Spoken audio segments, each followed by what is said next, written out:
Case in point, yesterday, as part of his White House ballroom project, he sent out a backhoe to rip off a chunk of the East Wing. That is it. We are not giving him the security deposit back. Yvonne, can we see that picture again? That is so deeply unsettling. It's like being a kid and seeing your teacher at the grocery store. For sale. On Sunday, he sat up in bed and posted, the NFL has to get rid of that ridiculous-looking new kickoff rule. How can they make such a big and sweeping change so easily and quickly? It's at least as dangerous as the normal kickoff and looks like hell. Sissy football is bad for America and bad for the NFL. Sometimes the biggest television moments happen without anyone planning them. During the Academy Awards, millions of viewers expected the usual mix of movie celebrations, emotional speeches, and celebrity appearances. Instead, the conversation suddenly shifted in a completely different direction. While hosting the ceremony, Jimmy Kimmel revealed that Donald Trump had posted a critical message about him on Truth Social during the live broadcast. Rather than ignoring it, Kimmel pulled out his phone and read the post aloud for the audience, exactly as it appeared. Then he fired back with a brief joke that instantly became the moment everyone remembered from the night. The theater erupted with laughter. Cameras captured celebrities reacting across the room, and within minutes, the exchange was spreading across television, news websites, and social media. What began as an online criticism quickly turned into one of the most talked about highlights of the Oscars, with countless viewers focusing less on the awards themselves and more on the unexpected back and forth that had unfolded on live television. As I said, we're just 9 months into Trump's turn, and he's going Hulk smash on the White House. Last time, it took him at least 4 years to bring a demo crew to the Capitol. This is happening after Trump specifically promised his ballroom construction wouldn't touch the existing White House. Here he is talking about it this summer. It won't interfere with the current building. It'll be near it, but not touching it, and pays total respect to the existing building, which I'm the biggest fan of. It's my favorite place. I love it.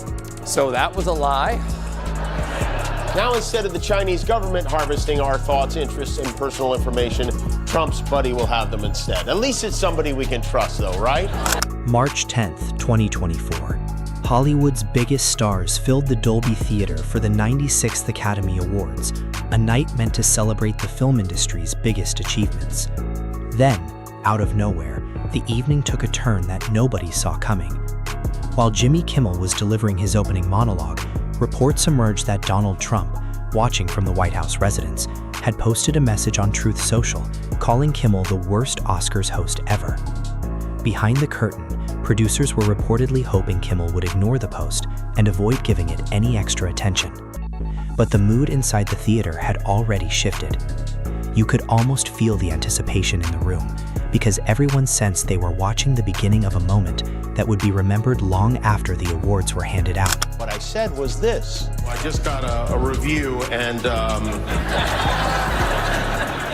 has there ever been a worse host than Jimmy Kimmel at the Oscars? His opening was that of a less than average person trying too hard to be something which he is not and never can be. Get rid of Kimmel and perhaps replace him with another washed up but cheap ABC talent, George Slopanopoulos.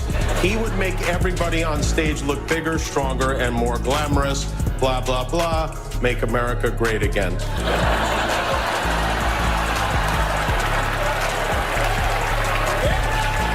Okay, now, see if you can guess which former president just posted that on Twitter. Anyone? No? Well, thank you, President Trump.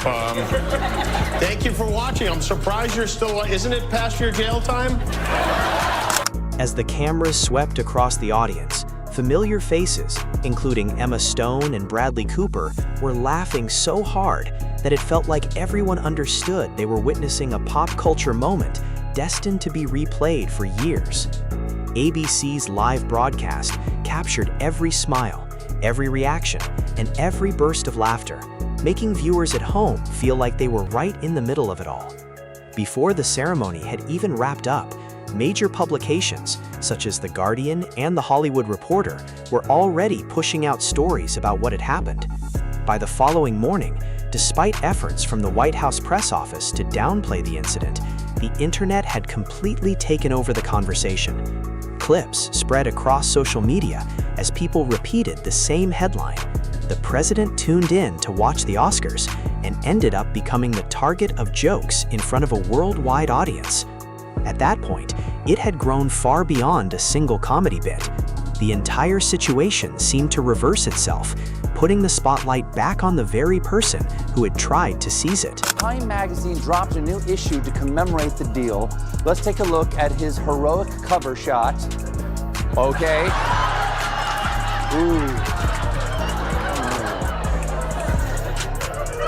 Worst Georgia O'Keeffe ever.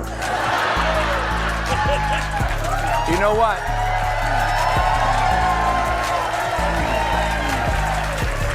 We've had a hell of a couple of weeks, but I did get some exciting news this weekend. According to a new poll from YouGov, which is a serious polling site, or they were before this, I am more popular than the President of the United States.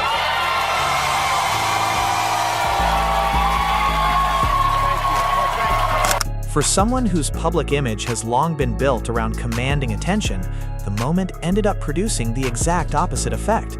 Instead of letting the focus stay on the awards, Jimmy Kimmel redirected it toward Donald Trump and turned him into the centerpiece of the joke. One well-timed punchline completely changed the energy in the room. Then, just when it seemed the exchange might fade away, Kimmel kept it alive during his show the following night. He joked that Trump's Truth Social post was the newest trophy he had ever received. Holding up his phone as if it were an Oscar statue, he laughed that he finally had his own award because it came in the form of a Trump post.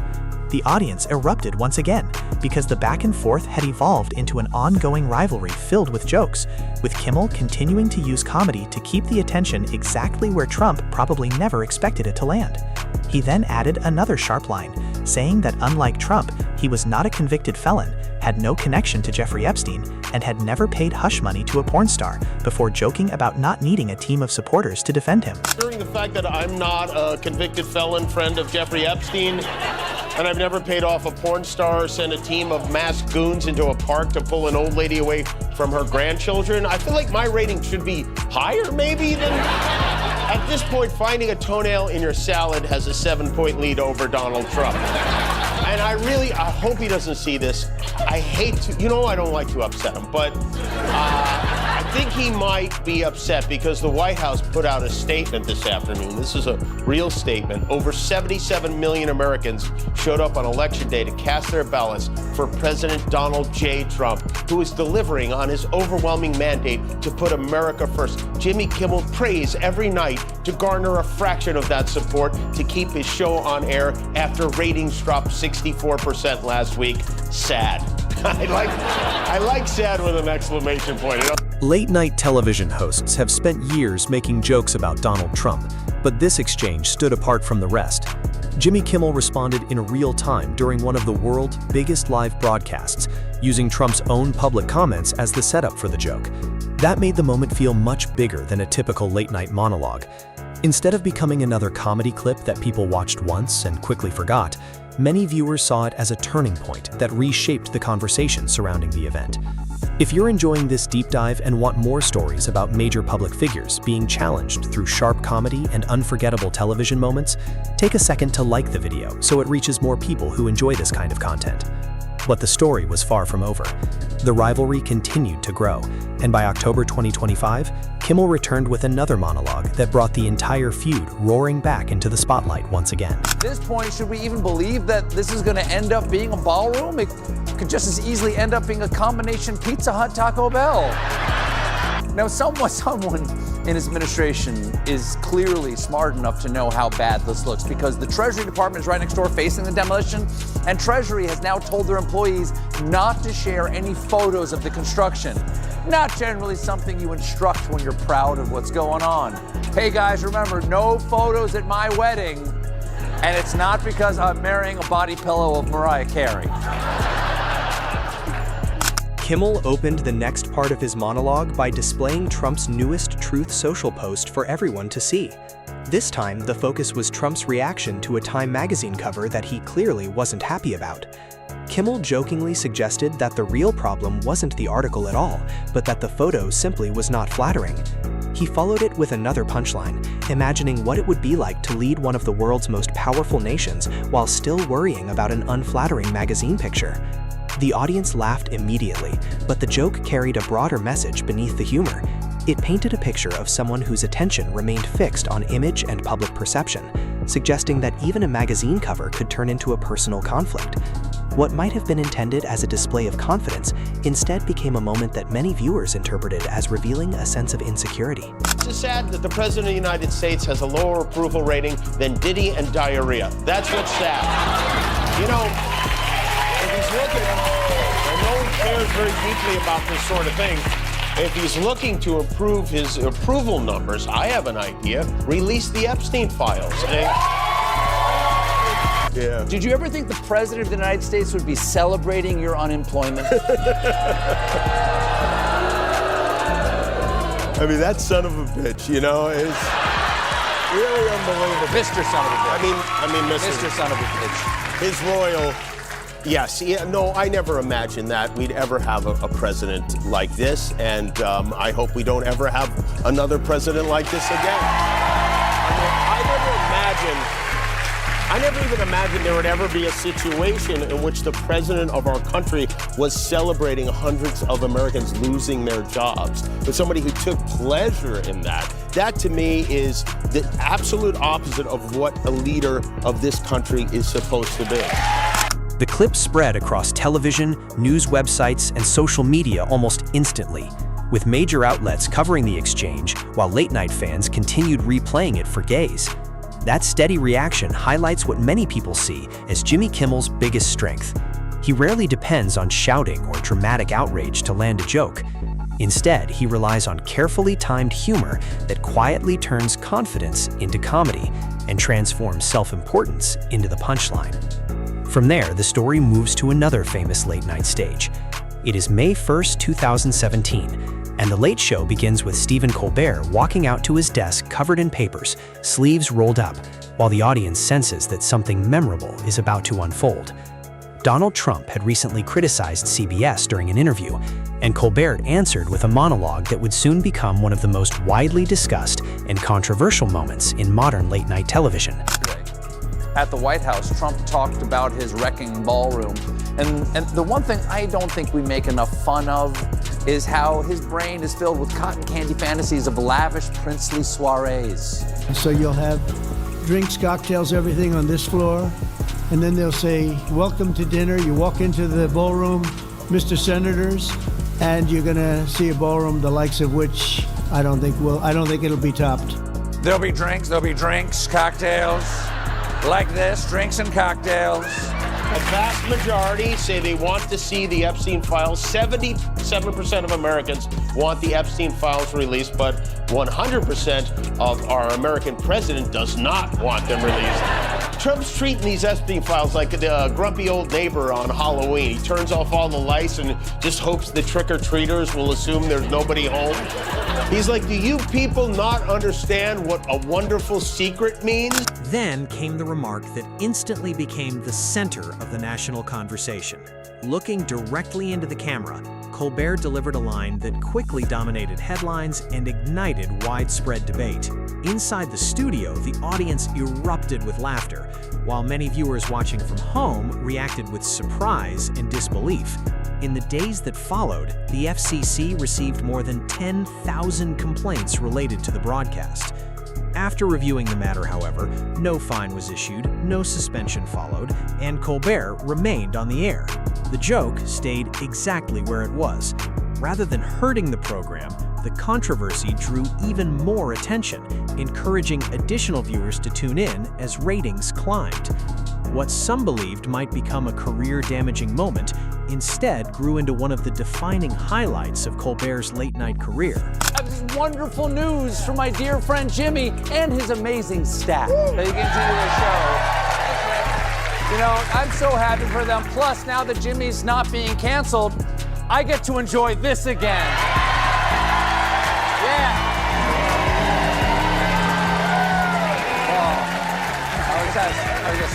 I was just, once more, I am the only martyr in late nights. Wait, unless, CBS, you want to announce anything?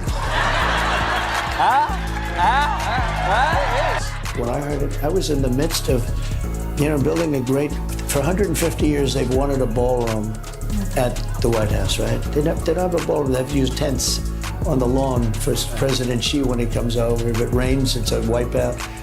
And so I was with the architects that would design. It's going to be incredible. Like that. And why are we building a $200 million ballroom in the White? Is it possible that he's doing it intentionally so we can be bad about that instead of the Epstein list? By the time he's out of office. Colbert's exchanges with Trump did not stop there. In December 2023, after Donald Trump remarked during an interview that he would be a dictator, but only on the first day, the comment immediately sparked widespread discussion and debate. The following night, Colbert addressed it with a comparison that quickly grabbed attention, saying it was like someone insisting they would only commit murder once. The audience broke into laughter, yet the joke resonated because it blended humor with the seriousness of the original statement. That balance has become one of the defining characteristics of Colbert's style. He often takes a headline everyone is already talking about, strips away the extra noise, focuses on its simplest idea, and delivers it with timing that entertains viewers while also encouraging them to think more carefully about what was actually said. So Disney put Kimmel back on because you, the American people, were upset, okay?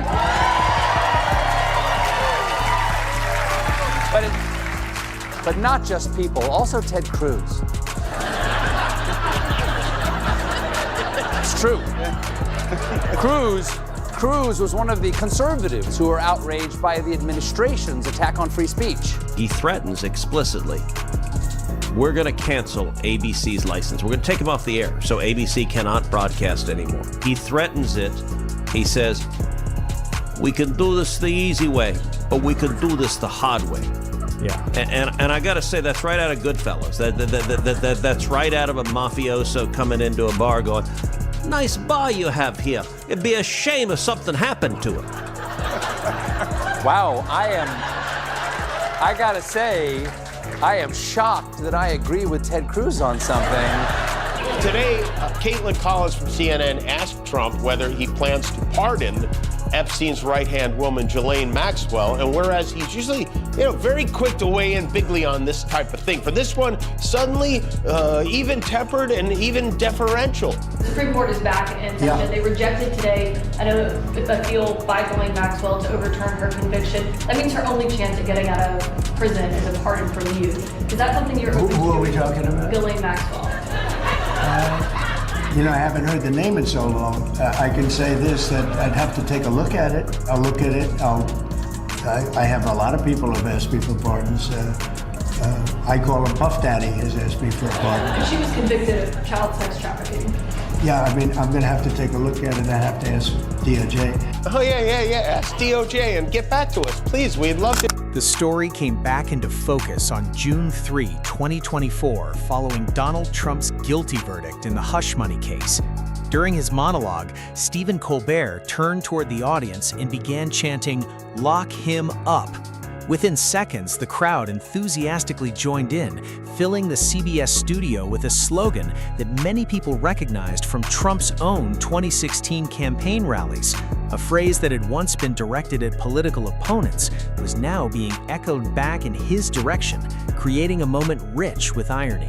For many viewers, it felt like one of those rare television moments where politics, comedy, and symbolism all came together, transforming a familiar campaign chant into a widely shared piece of live satire watched by millions. I've been more shocked that he somehow got Robert De Niro to come on the podcast. That was beautiful. Meh, see, meh, I'm taking off the air, see, meh, I'm the FCC, meh, meh. ABC was being flooded with complaints about taking Jimmy off the air, but not all those complaints went to the right place because down under, the Australian Broadcasting Company, which also goes by the initials ABC, was being barraged by misdirected complaints about the Kimmel suspension. Come on, folks. Leave him alone. Don't attack Australian ABC. I mean, there's nothing, they never canceled their popular late night. Within minutes, clips from the broadcast were circulating around the world, with headlines repeatedly describing how Colbert had turned the narrative on its head. That contrast helps explain why the approaches of these two late-night hosts feel different while still producing similar results. Jimmy Kimmel often builds his jokes around Trump's own public posts, allowing those statements to become the setup before delivering the punchline.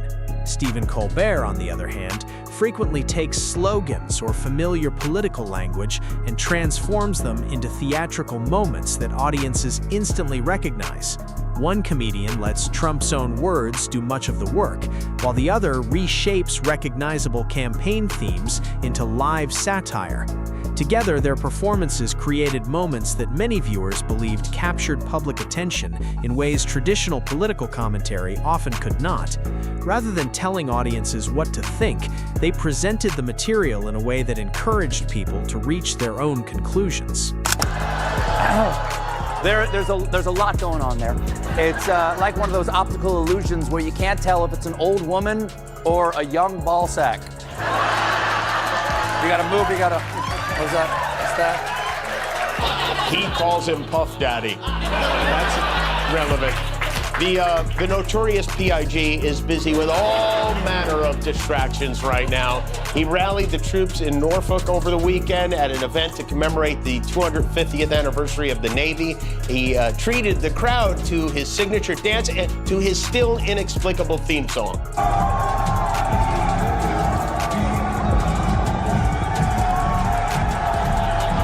I mean, come on, if you're gonna play the village people, how do you not go within the Navy on that day? It's not... Over the years, Trump has publicly described Kimmel with words such as disgusting, low-rated, and failing.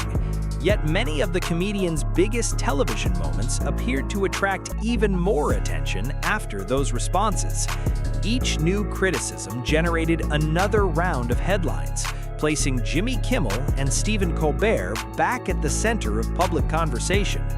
Whenever Trump mentioned Kimmel, interest surrounding his show seemed to grow, while Colbert's most talked about monologues frequently dominated news coverage and social media discussions. As more headline-making exchanges unfolded, it increasingly appeared that every public attack was creating fresh momentum for the hosts instead of slowing them down. In many ways, they remained firmly on Trump's radar, while his reactions unintentionally kept their programs in the spotlight. The ongoing back and forth also highlighted a lesson that many political figures eventually encounter: sustaining a public feud with a comedian who has a live audience, a nightly platform, and the ability to turn every response into the next joke can be an extremely difficult battle to win. It's been a tough PR week for the GOP. Last week, Politico published a young Republican group chat loaded with horrible messages like, "I love Hitler." Then, a Republican congressional staffer was seen on Zoom with a Nazi swastika American flag hanging on the wall behind him. But folks, that's all in the past. Until yesterday, we found out that a Trump nominee boasted of having a Nazi streak in group chats. All right, Yvonne, let's reset the counter. Days since last Republican Nazi thing. There you go. Dancing Donald wasn't the only Trump on hand to fire the sailors up.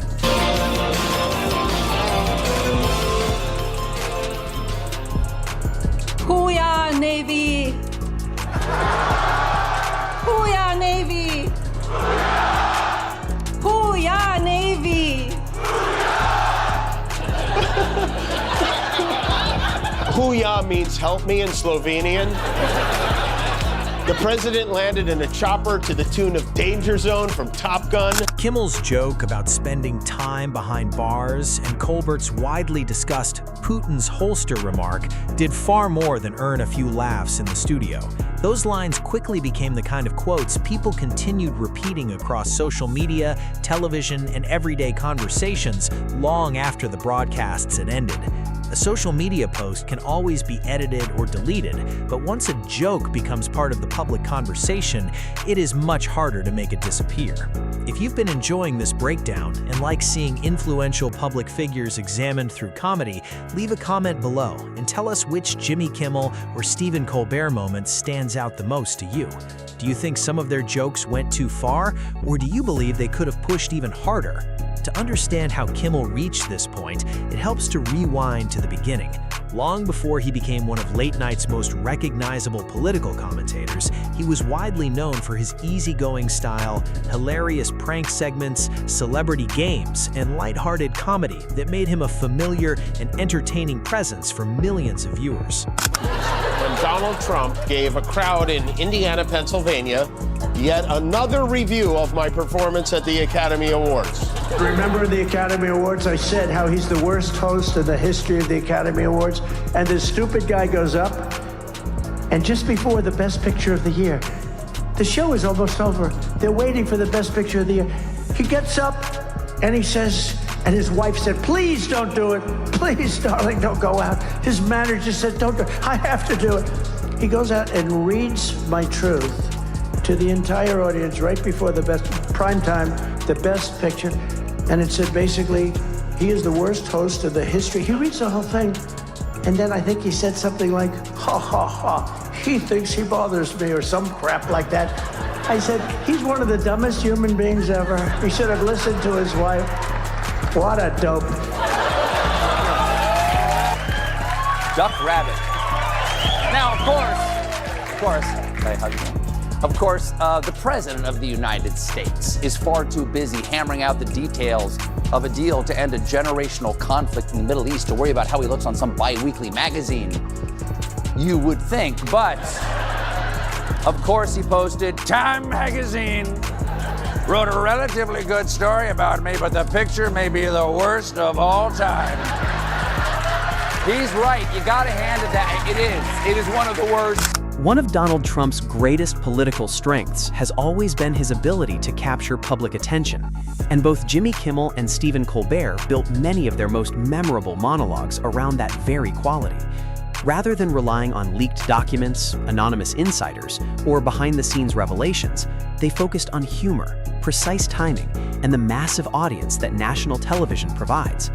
Their formula remained remarkably straightforward. They took headlines that were already dominating the news cycle, added a carefully crafted joke at exactly the right moment, and then allowed viewers to decide for themselves what the events meant.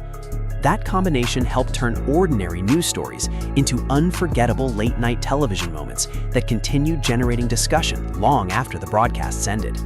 If you enjoyed this breakdown and believe late-night comedy still plays an important role in political commentary, be sure to hit the like button and share your thoughts in the comments. Which moment do you think landed harder? Jimmy Kimmel's unforgettable Oscars exchange or Stephen Colbert's Lock Him Up chant? And if you're watching on YouTube and want more stories exploring the biggest moments where comedy and politics collide, subscribe to the channel so you never miss the next video.